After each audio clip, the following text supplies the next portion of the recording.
My name is Jo Nelson, and the story I want to tell is something that happened that made it possible for me to decide to be with ICA for a long time. I was taking my second course with ICA. My brother and his family were in Chicago, and so I came to this course. It happened to be the weekend of April 7th, 1968. So it was the weekend where the riots happened after Martin Luther King was killed. I came in a car from the University of Iowa with my colleagues from university. They saw what was going on and they turned around and went home. But I stayed. My brother and his family were there and I stayed. So the course I was taking was Cultural Studies 1. And I remember the first thing that happened was that I was sitting in the course.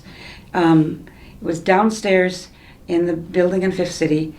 And I was sitting beside Sheldon Hill, who was bald and older. And in those days, we talked about the generation gap.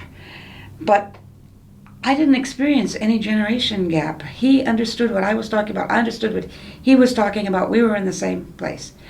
Well, being Friday night that weekend, as we were having the course, we started to hear things rumbling outside.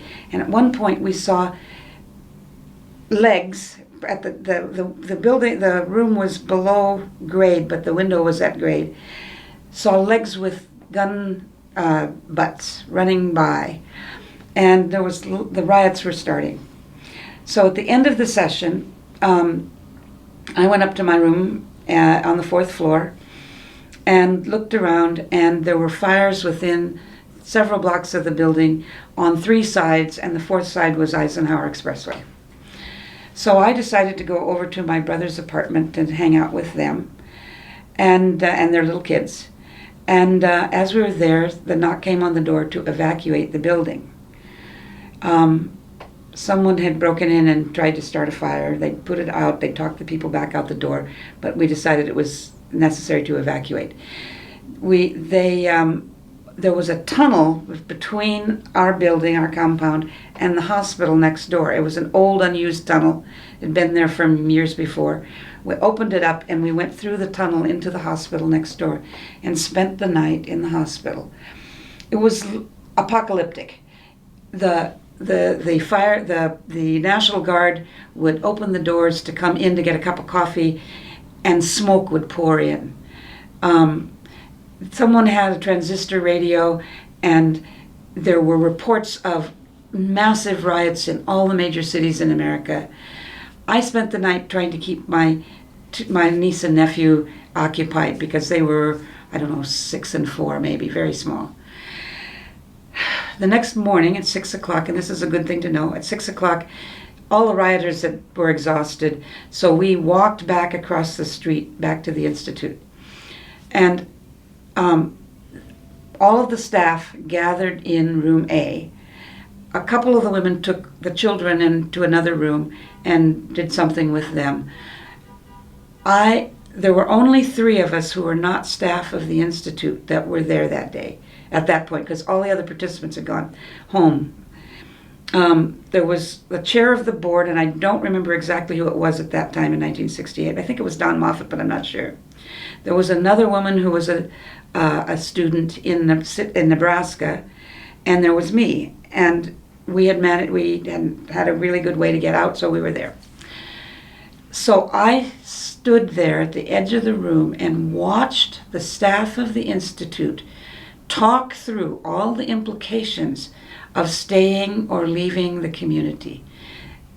Clear about the risks, life and death risks of staying in the community, but clear also that they had made a commitment to development in this community, that they would not just leave.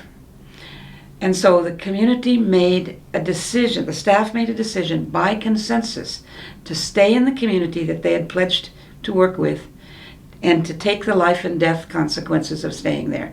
They decided that the children who had not made a conscious decision to be there would be sent out to friends and colleagues in the suburbs.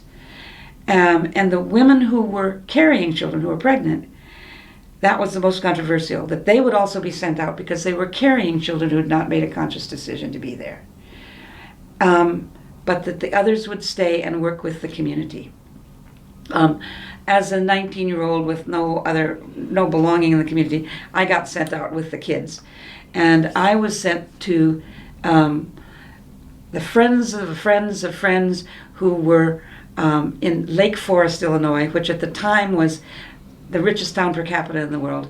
I spent the night there. Their name was Gronky. I spent the night there. They said, "Oh, we have a social engagement that we're committed to. Do you mind if we just leave our teenager with you overnight?" Well, of course, what could you say? And I had two little guys with me, Dietrich Loudermilk and David Prather, who were ages 2 and 1. I didn't know how young they were, and I didn't know much about young children. I spent the night trying to keep them from rolling off the bed. The next morning, then, I was able to call back to the Institute, let my brother know where his kids were, and the other woman was able to get a hold of me, and then we drove together to go home. And of course, it took several days to recover from the shock. But the thing that happened for me was that I saw a group of people make a responsible, conscious, life and death decision to stay where they'd committed their lives. That's why I'm still with ICA. Because rarely in this world do you get to see people do that together as a group and make that kind of a commitment and stick with that kind of commitment. And that was extraordinary, and I wanted to be a part of that body.